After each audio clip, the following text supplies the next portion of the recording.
Bharat now news కి స్వాగతం. ప్రేక్షకులకు క్రిస్మస్ శుభాకాంక్షలు. ముందుగా హెడ్లైన్స్ చూద్దాం.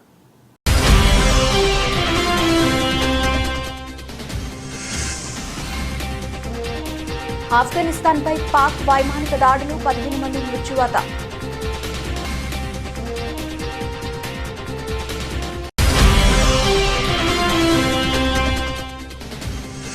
వాజ్పేయి శత జయంతి కానుకగా ప్రధాని కీలక నిర్ణయం, నదుల అనుసంధానానికి మోదీ శ్రీకారం.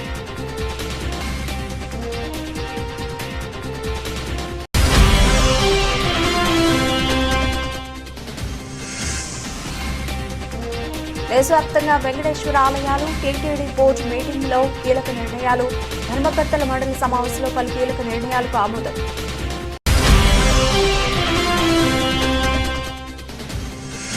పూరగుడిసె ఉన్నోళ్లకే తొలి విడత ఇళ్లు, ఇంద్రమ్మ ఇళ్లపై మంత్రి పొంగులేటి ఆసక్తికర వ్యాఖ్యలు.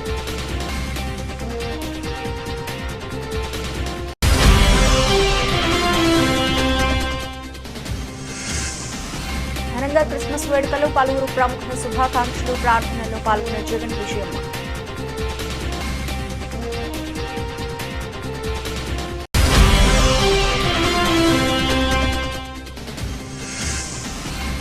మహిళల అండర్-19 టీ20 ప్రపంచ కప్ భారత జట్టు ప్రకటన, 3 తెలుగు అమ్మాయిలకు చోటు.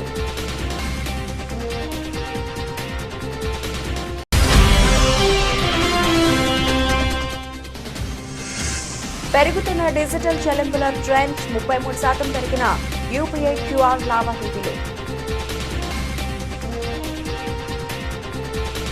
ఆఫ్ఘనిస్తాన్ పాక్టికా ప్రావిన్స్ బర్మల్ జిల్లాలో పాక్ వైమానిక దాడులు జరిపింది. ఈ దాడుల్లో మహిళలు, పిల్లలు సహా 15 మంది మరణించారు. ఈ నెల 24న రాత్రి సమయంలో పాక్ దాడులకు పాల్పడింది. 7 గ్రామాలు లక్ష్యంగా చేసుకుని దాడులు జరపగా లామన్లో ఒకే కుటుంబానికి చెందిన 5గురు మృతి చెందారు. ఈ వైమానిక దాడిని పాకిస్తాన్ అధికారికంగా ధృవీకరించినప్పటికీ ఆఫ్ఘనిస్తాన్లోని తాలిబాన్ రహస్య స్థావరాలపై ఈ దాడి జరిగిందని భద్రతా వర్గాలు చెబుతున్నాయి. ఈ దాడిలో మరణించిన వారి సంఖ్య కూడా పెరిగే అవకాశం ఉందని సమాచారం. ఈ దాడి బర్మల్లోని ముల్క్ బజార్ గ్రామంలో భారీ విధ్వంసం సృష్టించింది. ఇది మానవతా సంక్షోభాన్ని మరింత పెంచింది. ఈ దాడిలో పెద్ద సంఖ్యలో పౌరులు గాయపడ్డారని, ఆ ప్రాంతంలో నష్టం వాటిల్లని స్థానిక అధికారులు పేర్కొంటున్నారు. ప్రస్తుతం సెర్చ్ ఆపరేషన్ కొనసాగుతోందని, మృతుల సంఖ్య పెరిగే అవకాశం ఉందన్నారు. తాలిబాన్ రక్షణ మంత్రిత్వ శాఖ ఈ దాడులను తీవ్రంగా ఖండించింది. తమ భూమిని, సార్వభౌమత్వాన్ని కాపాడుకోవడం చట్టబద్ధమైన హక్కు అని మంత్రిత్వ శాఖ ఓ ప్రకటనలో పేర్కొంది. ఈ దాడిలో వజీరిస్తానీ శరణార్థులు కూడా మరణించారని మంత్రిత్వ శాఖ తెలిపింది. పాకిస్తాన్, ఆఫ్ఘనిస్తాన్ మధ్య పెరుగుతున్న ఉద్రిక్తత మధ్య దాడి జరిగింది. పాకిస్తాన్లో తాలిబాన్ ఉగ్రవాదుల ఉనికి నేపథ్యంలో ఆఫ్ఘనిస్తాన్లో ఉగ్రవాదులకు తాలిబాన్ ఆశ్రయం కల్పిస్తోందని పాకిస్తాన్ ఆరోపిస్తోంది. అయితే ఆఫ్ఘన్ తాలిబాన్ ఈ ఆరోపణలను ఖండించింది.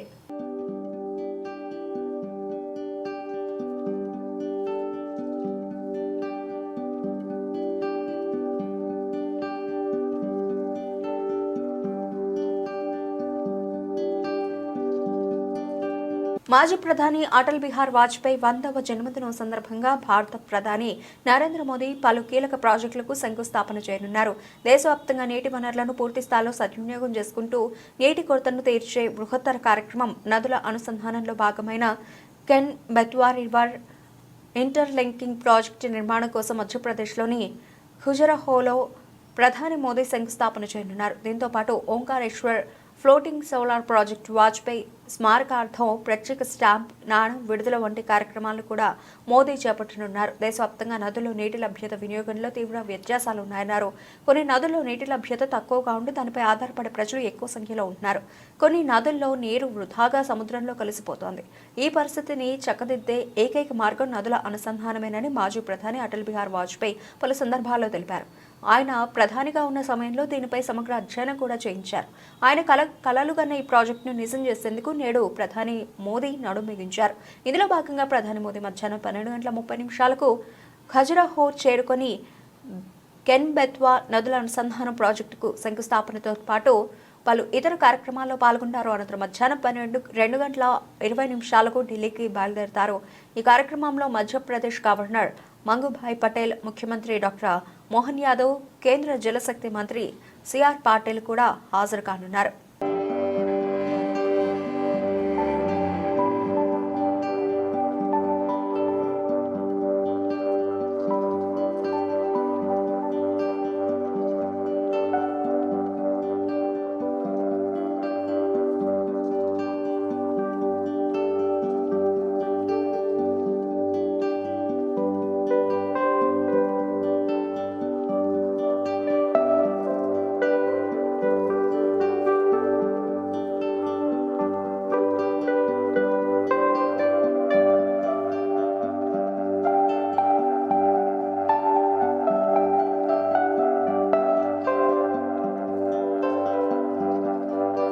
దేశవ్యాప్తంగా పలు ప్రాంతాల్లో వెంకటేశ్వర ఆలయాల నిర్మాణానికి చర్యలు చేపడుతున్నట్టు టీటీడీ చైర్మన్ బిఆర్ నాయుడు వెల్లడించారు. మంగళవారం తిరుమల అన్నమయ్య భవనంలో జరిగిన ధర్మకర్తల మండలి సమావేశంలో పలు కీలక నిర్ణయాలు తీసుకున్నట్లు తెలిపారు.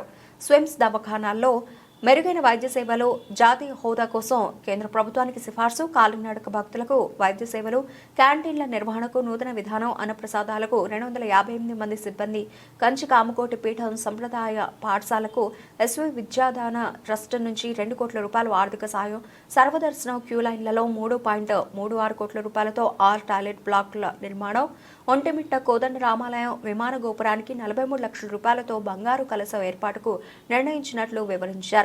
స్వామివారి అన్నప్రసాదానికి సూర్య పవన్ కుమార్ అనే భక్తుడు టీటీడీ ట్రస్టుకు 1,10,116 రూపాయలు విరాళంగా అందించారు. ఈ మేరకు ఆలయ ఈవో శ్యామలరావు, అదనపు ఈవో సిహెచ్ వెంకయ్య చౌదరికి డీడీని అందజేశారు. ఈ సందర్భంగా వారు దాతను అభినందించారు. సోమవారం స్వామివారిని 65,656 మంది భక్తులు దర్శించుకున్నట్టు ఆలయ అధికారులు వెల్లడించారు. స్వామివారికి 4.15 కోట్ల రూపాయల ఆదాయం సమకూరినట్టు తెలిపారు. భక్తుల దర్శనానికి కసరత్తు జరుగుతోందన్నారు టీటీడీ చైర్మన్ బిఆర్ నాయుడు. ఇంకా 2-3 నెలలు సమయం పట్టొచ్చన్నారు. ఇటు వైకుంఠ ద్వార దర్శనానికి ముమ్మర ఏర్పాట్లు జరుగుతున్నట్లు చెప్పారు. గౌరవ ముఖ్యమంత్రి వర్యులు శ్రీ నారా చంద్రబాబు నాయుడు గారు టీటీడీ యాక్టివిటీస్ ఇంటర్నేషనల్ గా తీసుకువెళ్ళాలి, ప్రపంచ స్థాయిలో అనేక దేశాల్లో మనము టీటీడీ దేవాలయాలు, టీటీడీ యాక్టివిటీస్ చేయాల్సిన అవసరం ఉంది.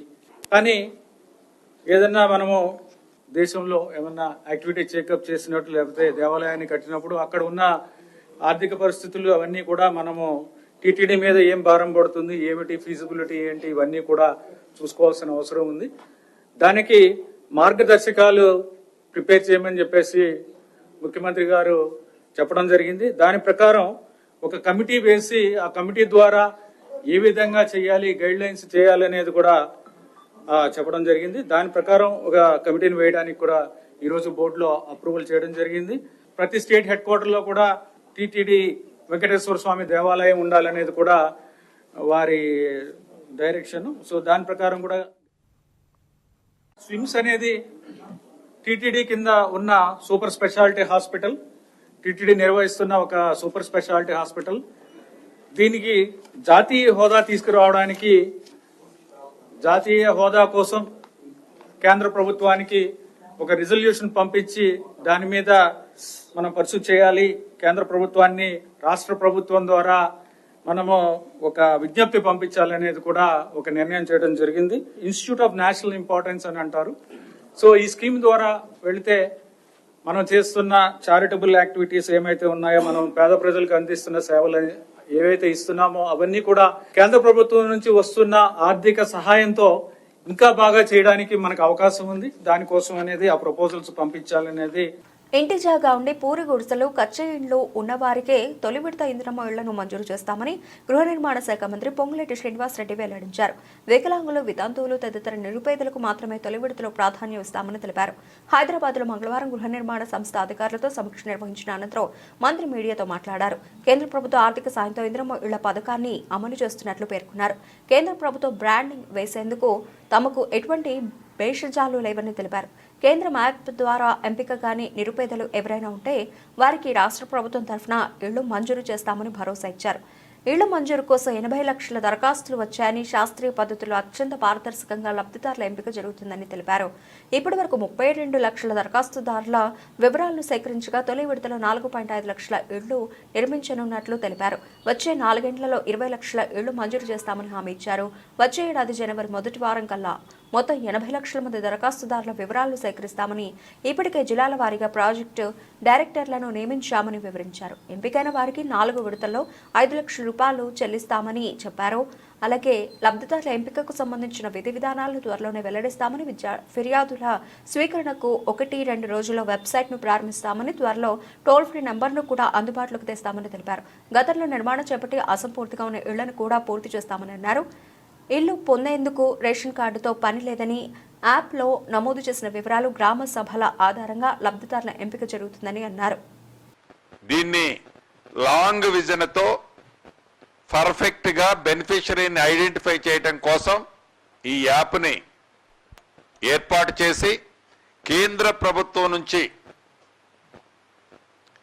అది అర్బన్ కావచ్చు, రూరల్ కావచ్చు, ఆ అమౌంట్ తక్కువ కావచ్చు, వారు ఏ రకమైన కోరికలు కోరినా ఆ కోరికల్లో ఫిట్ అయ్యే విధంగా ఈ యాప్ ద్వారా ఎలిజిబుల్ అయ్యే వాళ్ళని మనం కట్టించే వాటిలలో ఆ కేంద్ర ప్రభుత్వం నుంచి వచ్చే నిధులను కూడా ఒక్క రూపాయి కూడా మిస్ కాకుండా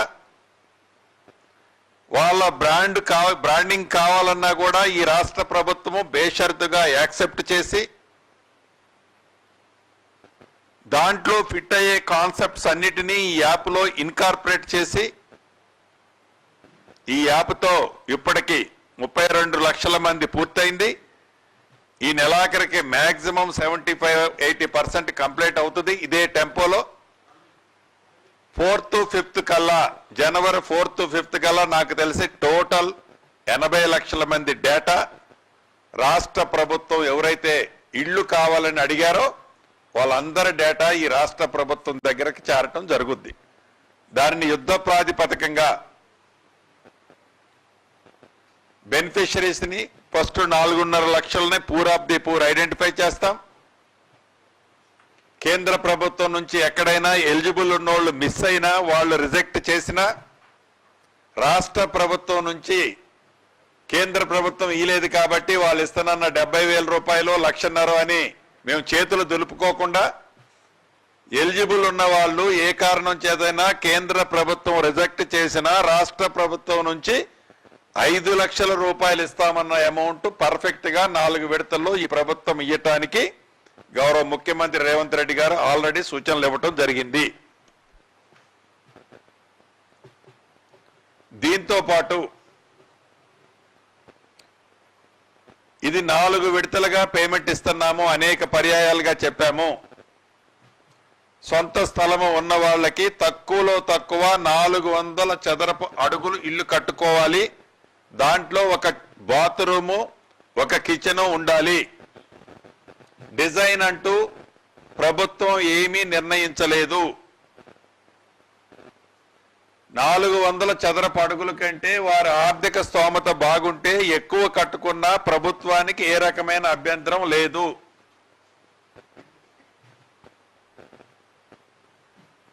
నాలుగు విడతల్లో ఫౌండేషన్ కి 1,00,000 రూపాయలు, కిటికీ లెవెల్ కట్టితే 1,25,000, స్లాబ్ వేస్తే 1,75,000, గోపరేషన్ టైంలో మిగిలిన 1,00,000, మొత్తం కలిపి 5 లక్షల రూపాయలు గ్రీన్ ఛానల్లో నిరుపేదలకి, ఇల్లు కట్టుకున్న వాళ్ళకి ఇందిరమ్మ ఇళ్ల స్కీమ్ లో ఇవ్వటం జరుగుతుంది. నాకు తెలుసు, రాష్ట్ర ప్రజలకి తెలుసు, మీడియా మిత్రులకి తెలిసి ఆర్థిక పరిస్థితి రాష్ట్ర ప్రభుత్వం బాగలేకపోయినా తల తాకట్టు పెట్టైనా ఇందిరమ్మ ఇళ్ల స్కీమ్ని, పేదోడి కలని నెరవేర్చే దాంట్లో ఈ ప్రభుత్వము ఒక్క అడుగు కూడా వెనక్కి వేయదు. ఇందిరమ్మ కమిటీలు ఏవైతే ఉన్నాయో గ్రామ సభ పెట్టినప్పుడు ఎలిజిబుల్ ఉన్న వాళ్ళని ఐడెంటిఫై చేసే దాంట్లో పూర్ ఆఫ్ ది పూర్ పీపుల్నే ఐడెంటిఫై చేసుకోవాలి. ఏ రకమైన ప్రలోభాలు ఈ ఇందిరమ్మ స్కీములో ఉండొద్దు. ప్రపంచవ్యాప్తంగా క్రైస్తవులు క్రిస్మస్ వేడుకలను జరుపుకుంటున్నారు. చర్చిలు గత రాత్రి నుంచి విద్యుత్ దీపాల అలంకరణలతో కనబడుతున్నాయి. కేరళలోని ఎర్నాకులంలోని saint province of Assisi Roman Catholic Metropolitan కేథడ్రాల్ను లైట్లు, క్రిస్మస్ క్రిబ్లతో అందంగా అలంకరించారు. మెదక్ కేథడ్రల్ చర్చిలో క్రిస్మస్ వేడుకలు ఘనంగా జరుగుతున్నాయి. తెల్లవారుజామున 4:30 ప్రాతకాల ఆరాధనతో మెదక్ చర్చిలో క్రిస్మస్ మహోత్సవం ప్రారంభమైంది. చర్చి ఆనవాయితీ ప్రకారం సెలువను ఊరేగింపుగా తీసుకొచ్చి ప్రతిష్ఠించారు. In charge bishop right reverend Ruben Mark భక్తులకు దైవవాక్య సందేశం ఇచ్చారు. యేసు ప్రభు జన్మదినం సందర్భంగా క్రిస్మస్ పండుగను ఉమ్మడి ఖమ్మం జిల్లా వ్యాప్తంగా క్రైస్తవులు ఆనంద ఉత్సాహాలతో జరుపుకుంటున్నారు. ఈ పండుగకు సర్వాంగ సుందరంగా చర్చిలు ముస్తాబయ్యాయి. క్రైస్తవ మందిరాల్లో ప్రత్యేక ప్రార్థనలు జరుగుతున్నాయి. ఈ సందర్భంగా ఖమ్మం నగరంలోని సిఎస్ఐ చర్చిలో వ్యవసాయ శాఖ మంత్రి తుమ్మల నాగేశ్వరరావు వేడుకల్లో పాల్గొని ప్రార్థనలు చేశారు. మంత్రి మాట్లాడుతూ క్రైస్తవులందరికీ క్రిస్మస్ శుభాకాంక్షలు తెలిపారు. సర్వమానవాళికి శాంతి సందేశాన్ని ఇచ్చిన యుగకర్త యేసుక్రీస్తు జన్మదినం ప్రపంచానికి పండుగ దినం. క్రిస్మస్ పర్వదినం సందర్భంగా క్రైస్తవ సోదర సోదరిమణులకు తన శుభాకాంక్షలు తెలియజేశారు. ప్రేమ మార్గంలో ఎవరి మనసునైనా జయించవచ్చునని తన జీవితం ద్వారా నిరూపించిన క్రీస్తు మార్గంలో నడుస్తూ సాటి మనిషికి మేలు చేయడమే మన ముందున్న కర్తవ్యం. ప్రేమ, కరుణ, సహనం, దయ, త్యాగ గుణాలను అలవాటు చేసుకుని జీవితాన్ని శాంతిమయం చేసుకుందాం. సర్వమానవాళికి మేలు కలగాలని ప్రభువును ప్రార్థిద్దామని ఆంధ్రప్రదేశ్ ముఖ్యమంత్రి చంద్రబాబు నాయుడు ట్వీట్ చేశారు.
హనుమకొండ జిల్లా భీమదేవరపల్లి మండలం కొత్తకొండ శ్రీ వీరభద్రస్వామి జాతర బ్రహ్మోత్సవాల సమీక్ష సమావేశానికి హాజరై స్వామివారిని దర్శించుకున్న జిల్లా కలెక్టర్ ప్రావీణ్య 2025 జనవరి నెలలో జరుగు వీరభద్రస్వామి జాతరకు సంబంధించిన ఏర్పాట్ల గురించి సమీక్ష సమావేశం నిర్వహించారు.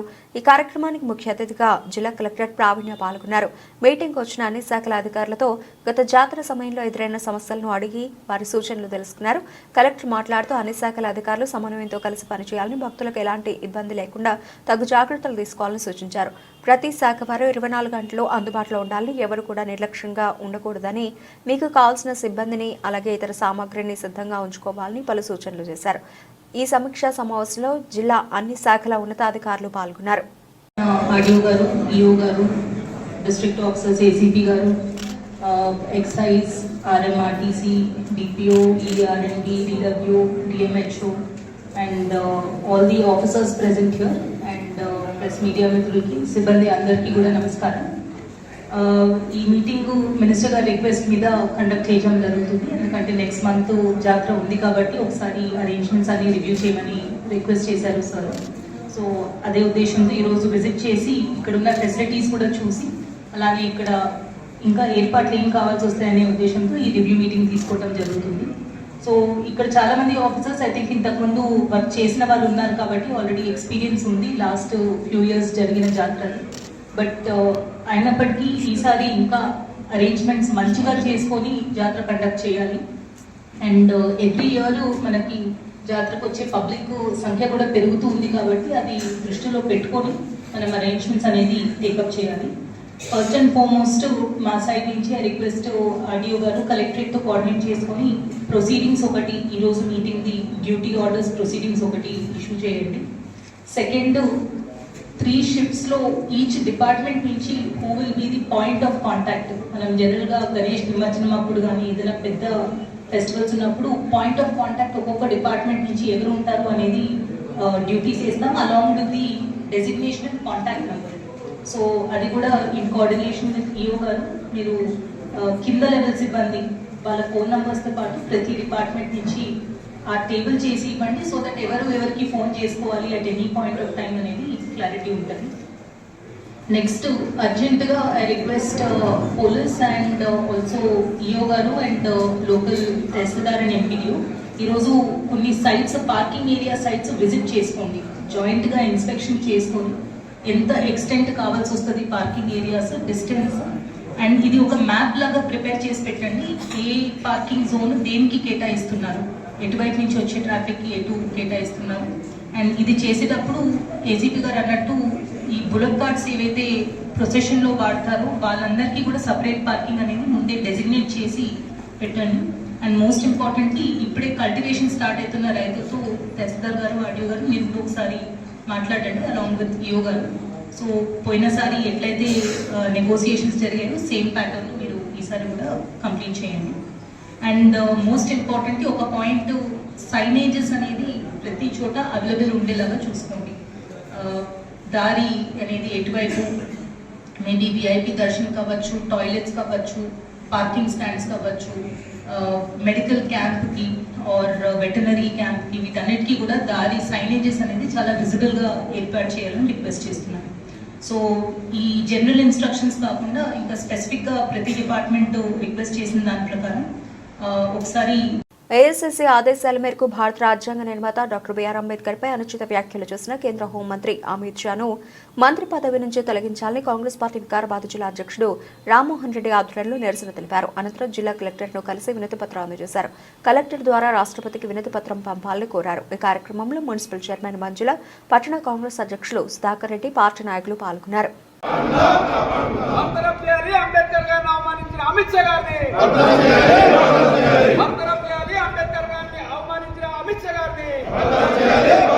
ఖమ్మం జిల్లా వైరా మండలం స్నానాల లక్ష్మీపురం గ్రామంలో డిప్యూటీ సీఎం మల్లుభట్టి విక్రమార్క పర్యటించారు. శ్రీరామలింగేశ్వర స్వామి దేవస్థానం ఆవరణలో నిర్మాణం చేపట్టిన పలు అభివృద్ధి పనులను పరిశీలించిన deputy CM Bhatti Vikramarka MLA Maloth Ramdas Naik అభివృద్ధి పనులను వేగవంతంగా పూర్తి చేయాలని అధికారులను భట్టి విక్రమార్క ఆదేశించారు.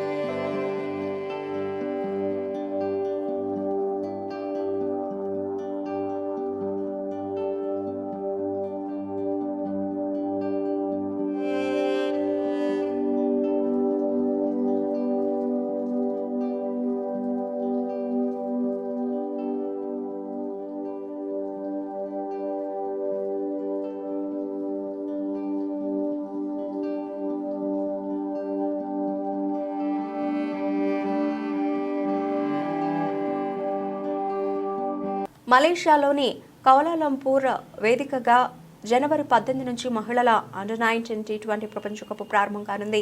ఈ నేపథ్యంలో ఈ టోర్నీలో పాల్గొనే భారత జట్టును సెలెక్టర్లు ఎంపిక చేశారు. 15 మందితో కూడిన జట్టును ప్రకటించారు. ఈ జట్టుకు నికీ ప్రసాద్ కెప్టెన్గా వ్యవహరించనుండగా సానికా చాల్కే వైస్ కెప్టెన్గా బాధ్యతలు నిర్వహించనున్నారు.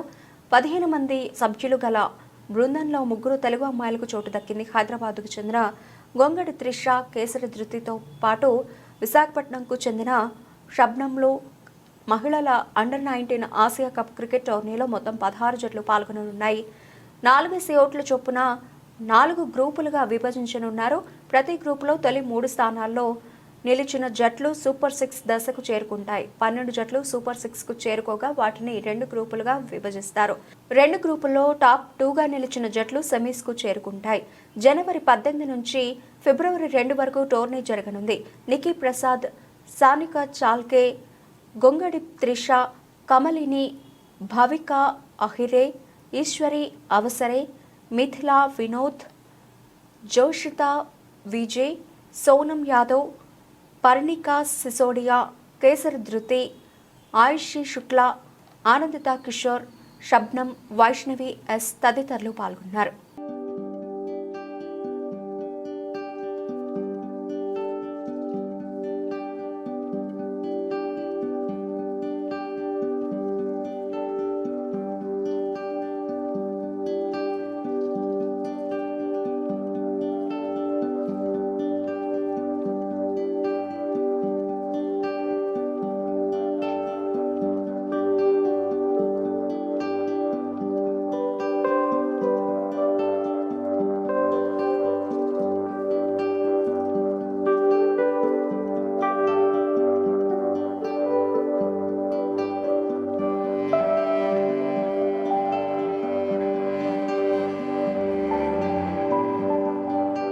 ఎన్టీఆర్ కథానాయకుడిగా ప్రశాంత్ నీల్ దర్శకత్వంలో ఓ సినిమా తెరకెక్కుతున్న విషయం తెలిసిందే. దీనికి డ్రాగన్ అనే పేరు పరిశీలనలో ఉన్నట్లు సమాచారం. ఆగస్టులో ఈ సినిమా లాంఛనంగా ప్రారంభమైంది. ఫిబ్రవరిలో రెగ్యులర్ షూటింగ్ మొదలు కానుంది. తాజా ఇంటర్వ్యూలో ఈ సినిమా కథ గురించి ఆసక్తికరమైన విషయాలు వెల్లడించారు దర్శకులు ప్రశాంత్ నీల్. పీరియాడిక్ కథాంశంలో ఈ చిత్రాన్ని తెరకెక్కించబోతున్నామని, ఇందులో బంగ్లాదేశ్లో కష్టాలు అనుభవిస్తున్న తెలుగు వలసదారులను రక్షించే పోరాట యోధుడిగా ఎన్టీఆర్ అత్యంత శక్తివంతమైన పాత్రలో కనిపిస్తారని ఇంటెన్స్ యాక్షన్ థ్రిల్లర్గా ప్రేక్షకుల్ని మెప్పిస్తుందని తెలిపారు. సోషల్ మీడియాలో ప్రచారం జరుగుతున్నట్లు మైథలాజికల్ టచ్ ఉన్న యాక్షన్ సినిమా కాదని ప్రశాంత్ నీల్ స్పష్టతనిచ్చారు. ఈ సినిమా కన్నడ భామ రుక్మిణి వసంత్ కథానాయికగా నటించే అవకాశం ఉందని వార్తలు వస్తున్నాయి. మైత్రి మూవీ మేకర్స్, ఎన్టీఆర్ ఆర్ట్స్ సంయుక్తంగా ఈ చిత్రాన్ని నిర్మిస్తున్నాయి. ప్రస్తుతం హిందీ మల్టీ స్టారర్ వార్ 2తో బిజీగా ఉన్నారు ఎన్టీఆర్. ఈ సినిమా అనంతరం ఆయన డ్రాగన్ షూట్లో జాయిన్ అవుతారు.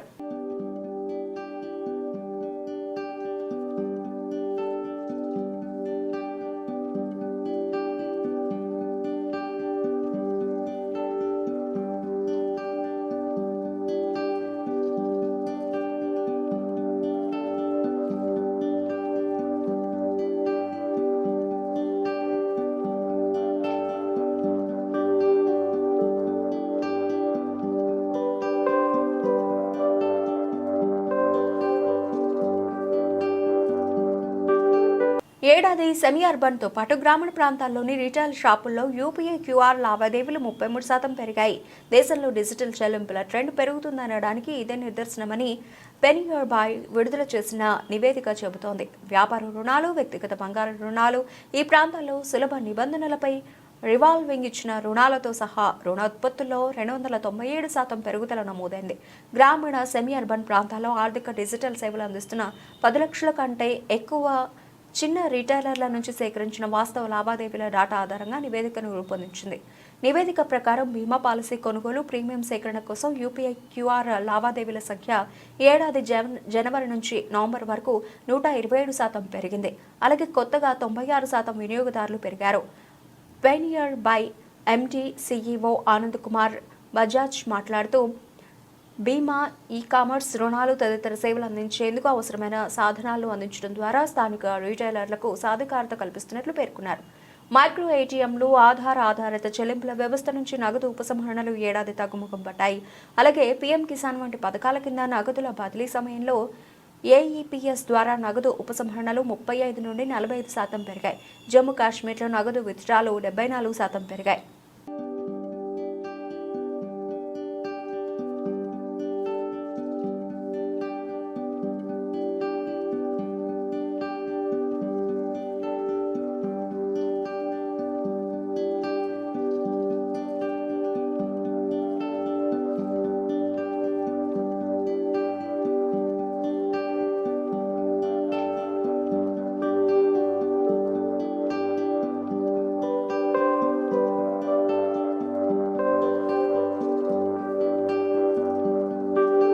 బులెటిన్ ముగించే ముందు హెడ్లైన్స్ మరోసారి.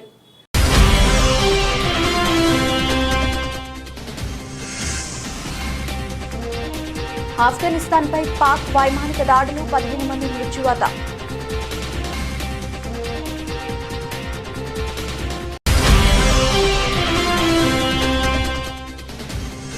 వాజ్పేయి శత జయంతి కానుకగా ప్రధాని కీలక నిర్ణయం, నదుల అనుసంధానానికి మోదీ శ్రీకారం.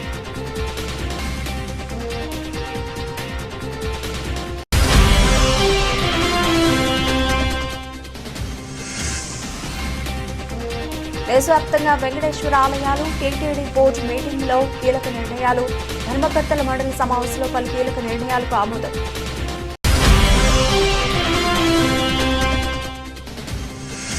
ఊరి గుడిసె ఉన్నోళ్లకే తొలి విడత ఇళ్లు, ఇంద్రమ్మ ఇళ్లపై మంత్రి పొంగులేటి ఆసక్తికర వ్యాఖ్యలు.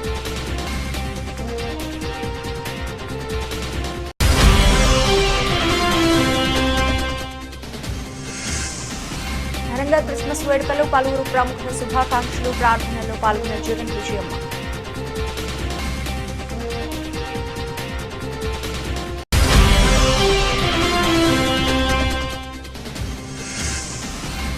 మహిళల అండర్-19 T20 ప్రపంచ కప్ భారత జట్టు ప్రకటన, 3 తెలుగు అమ్మాయిలకు చోటు.